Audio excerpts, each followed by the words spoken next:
Você já imaginou ser capaz de dominar a mente de uma pessoa ao nível de controlar todos os aspectos de sua vida? De controlar a forma como essa pessoa se relaciona com a sociedade, o modo como ela administra seu tempo, seu dinheiro, seus objetivos de vida? Já imaginou ter o poder de separar pais de filhos e até mesmo de estar acima do instinto de autopreservação, de sobrevivência do indivíduo? Fazer com que essa pessoa literalmente dê a vida por você? Bom, tem pessoas que conseguem fazer isso. E hoje nós iremos aprender as técnicas que as seitas e grupos extremistas usam para controlar seus adeptos. Mas antes, roda a vinheta.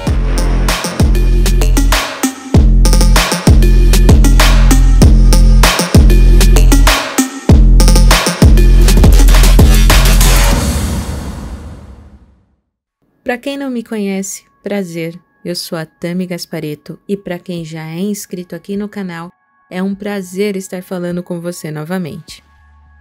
Desde que o mundo é mundo, as sociedades convivem com seitas, sejam de origem pagãs ou cristãs, novaeristas, apocalípticas ou até mesmo ativismo alien, não importa. Desde a antiguidade, as seitas estão presentes em nossa sociedade. Algumas de forma mais discreta e outras mais visíveis e radicais. Mas sempre existiu pessoas que acreditam que tal líder ou organização é o canal de Deus na Terra. Bom, acreditar não é bem o problema. O problema é a manipulação, as consequências e o poder que tais seitas, grupos religiosos e doutrinas exercem sobre a vida dos adeptos e seus familiares. Sim, o efeito ele não se limita só ao indivíduo que aderiu à seita. Não, os efeitos eles também se estendem para todo o círculo de convívio, e a família quase sempre é a mais afetada. Nos últimos 30 anos, a expressão lavagem cerebral tem se tornado muito comum. Quando pensamos no termo seita, na maioria das vezes nosso subconsciente coletivo nos faz pensar em alguns casos, como a seita de Charles Manson, ou o caso da seita da Igreja do Cordeiro, ou até mesmo um caso de maior expressão, como o do pastor Jim Jones e o Templo dos Povos, que em 1978 convenceu 1.000 pessoas a tomarem veneno, o que culminou no maior suicídio coletivo da história. Porém, por serem casos bizarros, absurdos, isso nos leva a pensar que apenas pessoas que sofrem de alguma debilidade ou transtorno mental chegariam a casos assim, extremos, ou se associariam a seitas. Mas na prática, a realidade não é bem assim, e eu vou te mostrar por quê. A maioria das pessoas aliciadas por seitas são normais, saudáveis e inteligentes. Elas acabam sendo sugadas para dentro dessas fés potencialmente nocivas graças a técnicas manipulativas usadas por cultos, golpes e outras organizações ideológicas extremas para recrutar e controlar seguidores.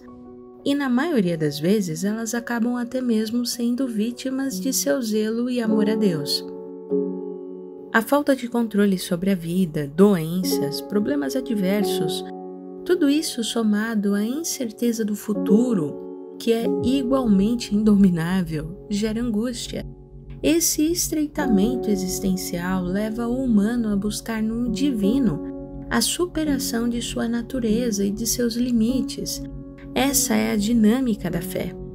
Todas as religiões autoritárias usam essa tática e os adeptos nem imaginam quanto isso influencia em suas vidas e quão destrutivo isso é. Então vamos conhecer a forma e estratégia que seitas, grupos religiosos e alguns oportunistas usam para cooptar e manter membros dentro dessa manipulação. Preste bem atenção e julgue por si mesmo se você está envolvido em alguma religião, seita ou grupo assim. Então vamos conhecer primeiro a estrutura de uma seita. E o primeiro ponto que iremos falar é a abordagem. Podemos comparar a estrutura de uma seita como uma cebola, com os membros mais afáveis e prestativos no exterior e com os mais controladores, excêntricos e maldosos no centro secreto. Quando a abordagem e a seleção de novos membros é realizada, são essas pessoas amáveis que são usadas. Os membros, eles não te dizem logo de cara que querem te converter para aquela seita. A abordagem é sempre sutil, dizendo que querem compartilhar algo interessante com você, um conhecimento, uma mensagem importante. Dizem fazer parte de um centro de meditação, ou de uma organização para a paz mundial, ou talvez um centro de desenvolvimento pessoal, um grupo de estudo da Bíblia, ou um grupo de reabilitação para pessoas tóxico-dependentes, ou até mesmo um grupo de caridade. São muitos os nomes usados de fachada por essas seitas. E a maioria das pessoas, elas são suscetíveis a serem recrutadas para esse tipo de culto. Apenas é necessário ter a condição certa. E quais seriam elas? De acordo com uma pesquisa publicada pela revista Psychal Reports, os indivíduos mais suscetíveis ao recrutamento por seitas são os mais estressados, os emocionalmente vulneráveis ou com pouca ou nenhuma conexão familiar, ou os que vivem em condições socioeconômicas adversas. Pessoas negligenciadas ou abusadas na infância também costumam ser facilmente recrutadas, porque desejam uma validação que lhes foi negada quando crianças. Pessoas que passaram por perdas de entes queridos recentemente também são um bom alvo. Uma coisa que os recrutadores não procuram é doença mental.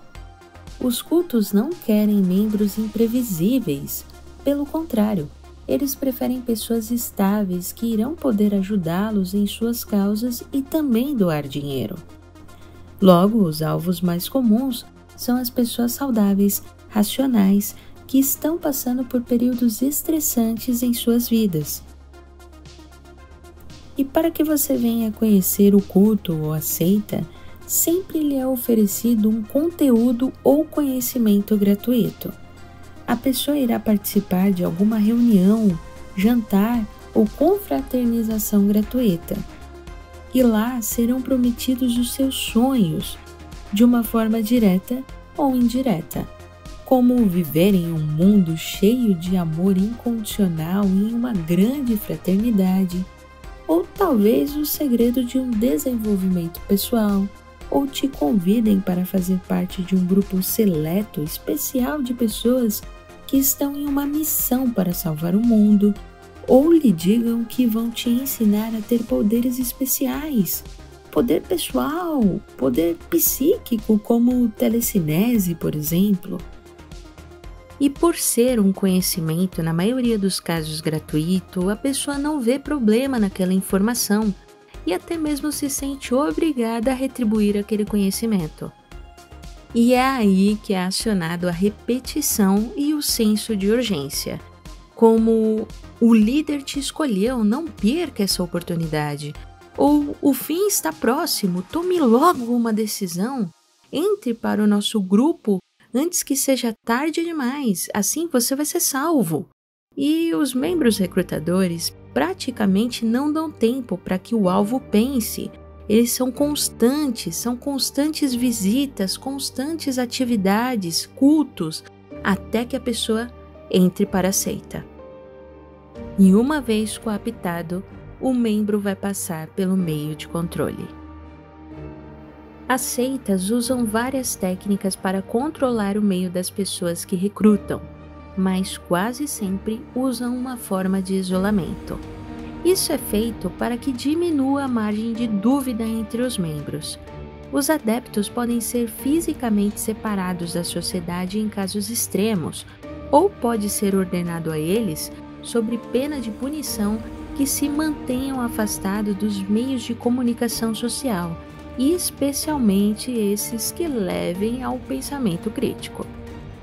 todos os livros, filmes, testemunhos de ex-membros do grupo ou qualquer pessoa que critique o grupo deve ser evitado. Além disso, os ex-membros ou pessoas que não concordam com a doutrina são demonizados como inimigos, apóstatas, mundanos, hereges e devem ser evitados, ignorados a todo custo pelos membros. A organização mãe ou líder arquiva cuidadosamente as informações acerca de cada recruta. Todos são vigiados para que não se afastem nem se adiantem em relação à posição da organização ou do líder. Isso permite com que a organização pareça onisciente aos adeptos, pois sabe tudo sobre a vida deles. Mas em seitas que se travestem de religião, esse controle é feito de uma maneira mais sutil. O mesmo mecanismo é usado, porém os membros são forçosamente incentivados a só ter convívio com outros membros. Todas as pessoas fora do culto são potencialmente nocivas, e os únicos escolhidos por Deus, os puros de coração, os merecedores da verdade, os únicos que têm o verdadeiro conhecimento são os de dentro da seita. Sendo assim, o membro só pode se associar, casar, namorar, se divertir, ter amizade, conversar ou até mesmo ajudar quem também é da seita. O membro que segue essa orientação, ele é visto como uma pessoa espiritualmente forte. E os que não seguem, bom, esse aí é visto como um fraco espiritualmente. Então basta usar a lógica. Ninguém quer ser visto como uma pessoa fraca. Dessa forma, o controle é feito sem a necessidade de uma ação mais abrupta. Isso irá afastar lentamente os indivíduos de sua família e amigos. Será dito a ele que isso é para que ele possa se dedicar cada vez mais à sua missão, ou purificar a sua adoração, como se ele de fato estivesse sendo preparado para uma difícil batalha que vem à frente. E os seus amigos e familiares, eles não vão entender, viu? É porque, na verdade, eles são inimigos em potencial. Então, o membro deve abandonar definitivamente aqueles que são mundanos ou que não fazem parte desse grupo. E família, bem, família é aquela que se escolhe, né? E como disse Cristo, minha família são aqueles que fazem a vontade de Deus. E dentro das seitas, isso é levado ao pé da letra pelos fiéis. A pessoa precisa entender que a família dela é agora os membros da seita. O amor e a fraternidade são uma das armas usadas para estimular e encorajar o membro a se desconectar das pessoas que são descrentes. O novo membro é bombardeado com amor. É amor incondicional, é muita atenção. Isso faz com que a lacuna, o espaço que antes era preenchido por seus familiares e amigos, seja agora ocupado pelos amorosos irmãos da seita. Uma verdadeira família afetuosa e perfeita. Afinal, eles querem que você pense que os membros são melhores do que a sua família. Você será convidado para muitas atividades em grupo. Se sentirá de fato uma peça importante dentro dessa comunidade. Terá a falsa ilusão que todos são felizes. São pessoas iluminadas, um grupo de elite, os portadores da verdade. E para que isso ocorra, para que você pense dessa forma, é necessário uma alienação da visão do mundo. A doutrina da seita é uma peça fundamental para construir o pensamento e a alienação do mundo externo. Afinal, é necessário moldar o comportamento dos membros. Essa alienação é feita através do líder, com o chamado conhecimento, a informação. Os membros são limitados a uma única visão do mundo, uma interpretação de toda a realidade sob o ponto de vista daquela doutrina, conhecimento esse que foi totalmente filtrado e recebido por orientação divina, mística e até mesmo alien, e foi dado apenas para o líder. O líder tem a iluminação.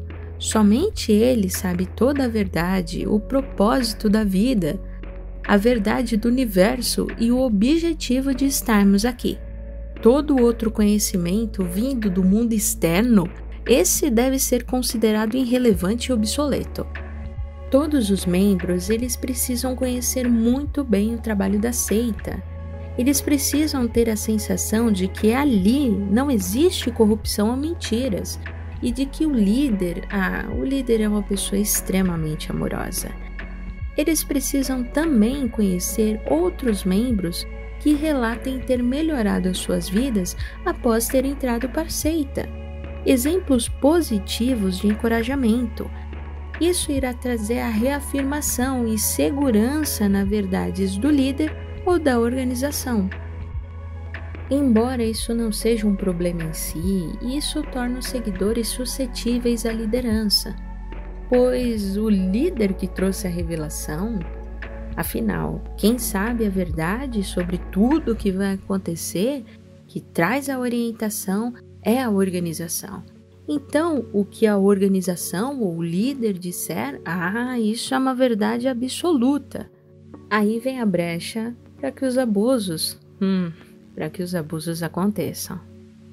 Para manter os membros ativos e controlados, é necessário introduzir atividades da seita em seu dia a dia, como comer apenas uma dieta prescrita pelo líder, tomar um certo chá, fazer banhos de ervas, meditar todos os dias em um certo horário, fazer exercícios respiratórios, praticar longos períodos de auto-hipnose, cantar louvores, fazer vigílias, atividades voluntárias para a Irmandade, realizar um estudo pessoal sobre a Bíblia todos os dias, ir aos cultos semanais.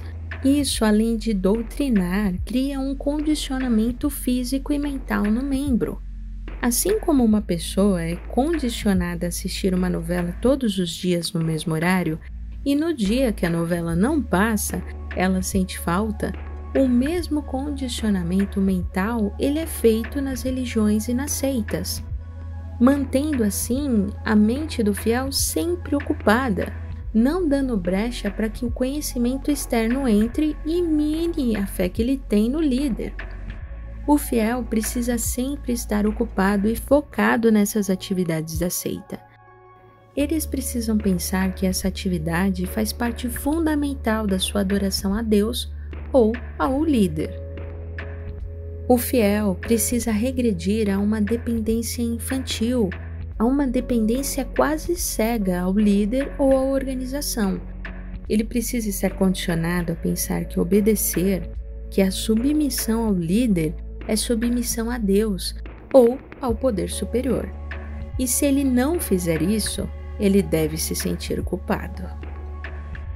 A culpa e o medo são grandes armas de manipulação. Nas seitas religiosas, Deus sempre está presente nas atividades da organização. O sistema de ação e recompensa é muito usado. E se você fizer o que a doutrina manda, Deus irá te abençoar. Mas se você não obedecer ao líder, aí você vai ter problemas. As bênçãos vão acabar, tudo na sua vida vai dar errado. E isso se não acontecer coisa pior, viu? Como um castigo divino, por exemplo. Se uma pessoa sai da seita, qualquer acidente ou infortúnio que lhe aconteça será interpretado como uma punição de Deus. A seita diz que anjos estão sempre a velar pelos seus fiéis e circulam histórias de como Deus está realmente fazendo coisas maravilhosas entre eles, porque eles são a verdade. Dessa forma, o líder ou a organização se reveste de uma certa mística, o que atrai novos adeptos. Então, esse pensamento leva o membro a uma prisão mental, o que é muito mais devastador do que qualquer ação física. É o condicionamento do pensamento do medo. E quando alguém dentro da seita começa a dar sinais reais de transtornos e se afasta ou questiona algo por conta dessa pressão psicológica, os líderes ou o líder entra em cena. e joga toda a carga para o indivíduo. E argumentos como você não tem fé, você está sendo influenciado por coisas ruins, você é fraco, você irá para o inferno por estar se comportando assim. Isso piora muito quando o indivíduo resolve se desligar da seita. Em algumas seitas mais extremistas, muitos nem conseguem se desligar. Alguns membros são literalmente mortos. Já em outras, os ex-membros, eles são mortos em vida mesmo. O líder ou a organização simplesmente rebaixa o ex-membro a uma condição de morto espiritualmente. Perante todos e perante até mesmo a Deus, ele está morto. E até que ele se arrependa e volte, ele irá permanecer morto para todos. Esse comportamento tribal faz com que muitos retornem para a seita. Afinal, às vezes a pessoa entrou para a seita e tornou aquelas pessoas membros de sua nova família. E na maioria dos casos, a família também faz parte da seita. E aquela pessoa perde toda a sociedade que permeava a sua vida. Todas as pessoas que ela ama, e por esse motivo ela volta. E acredite, o exílio tem um poder mental muito mais devastador psicologicamente do que qualquer punição física. A lavagem cerebral é tão grande a nível de separar vínculos de pais e filhos. E esse sentimento de culpa, esse sentimento de vergonha, ele controla os indivíduos, pois mesmo depois que eles saem da seita, eles ainda continuam carregando esse sentimento de culpa. Eles têm grande dificuldade em compreender as complexidades da moral humana, pois polarizam tudo entre bem e mal e adotam uma posição simplista. Tudo aquilo que é classificado como mal tem de ser evitado, e a pureza só pode ser atingida se o adepto se envolver profundamente com a ideologia da seita. Além disso, pecados sérios, segundo os critérios do líder ou da organização, eles devem ser confessados imediatamente. Os membros da seita que forem apanhados fazendo alguma coisa contrária às regras têm que ser denunciados imediatamente. A desculpa para manter esse sistema é a pureza da adoração, quando na verdade isso daí é só um sistema para manter um membro vigiando o outro. Em outras seitas, os membros são ameaçados com punições eternas, como queimar no inferno ou reencarnar em vidas inferiores. E isso tudo só é possível pois a doutrina está acima das pessoas. Em geral, as seitas tiram a pessoa do individual e o introduzem em um coletivo. A pessoa passa a ser mais um participante entre muitos membros. Sendo assim, a causa está acima até mesmo da integridade física do indivíduo. E se for preciso, ele dará a sua própria vida para provar a fé no líder, em Deus ou até mesmo na organização. É construído toda uma narrativa na cabeça do fiel, de que essa vida aqui, ela é substancial e que essa não é a verdadeira vida. Isso ajuda a tornar o adepto menos apegado à sua vida, menos apegado ao agora. Ele será menos apegado às coisas materiais. Não vai lutar para ter um crescimento financeiro, por exemplo, ou investir em seus estudos. Isso irá manter ele unicamente focado nos interesses da seita, pois ele está visando a verdadeira vida, a vida que o líder promete. Isso por si só já torna a pessoa mais abnegada e desprendida do hoje. O senso crítico praticamente desaparece da vida dessa pessoa. Mas como o líder consegue criar para si mesmo uma imagem tão impenetrável, tão onipotente ao nível de conseguir chegar em todo esse resultado que estamos falando até aqui? Além de todo esse mecanismo de estratégia falado, o líder precisa construir para si mesmo uma identidade santificada. Ele precisa se transformar em uma figura mística, com poderes e sabedorias dados por Deus, ou seja lá por qualquer outro ser superior que esse maluco tenha escolhido. Sendo assim, o líder se autoproclama uma autoridade, e ele se autodenomina como sendo a fonte, um canal divino, e na maioria das vezes a Bíblia é usada para confirmar essa autoridade, através de textos e passagens bíblicas distorcidas. O líder irá usar investigações e estudos científicos fraudulentos para provar que a sua técnica cura ou o crescimento pessoal que ele indica funciona. Muitas vezes o líder ele só realmente se autoproclama mesmo ser iluminado por Deus. Mas sempre haverá histórias inventadas pela organização ou pelos líderes da seita para aumentar a sua veracidade e importância. Como eu inventei tal técnica, ou se não fosse o meu grupo ninguém seria salvo, somente eu tenho conhecimento espacial dado pelos aliens, ou somente a mim ou meu grupo de escolhidos foi dado a luz da verdade. E o líder, normalmente, ele faz profecias, e muitas vezes essas profecias, elas não se cumprem. Mas quando isso acontece, não pense você que os membros eles se decepcionam. Não, ninguém se decepciona e nem se desliga. Isso não acontece porque tudo o que vimos até aqui serve como um mecanismo, um sistema de blindagem. Caso o líder ou a organização falhe, esse sistema ele é acionado. Basta o líder dizer que teve uma nova luz ou uma nova revelação, que tudo se mantém como sempre, visto que as pessoas que estão lá dentro, elas estão condicionadas, elas estão presas dentro do sistema de funcionamento da seita. A experiência humana é subordinada à doutrina.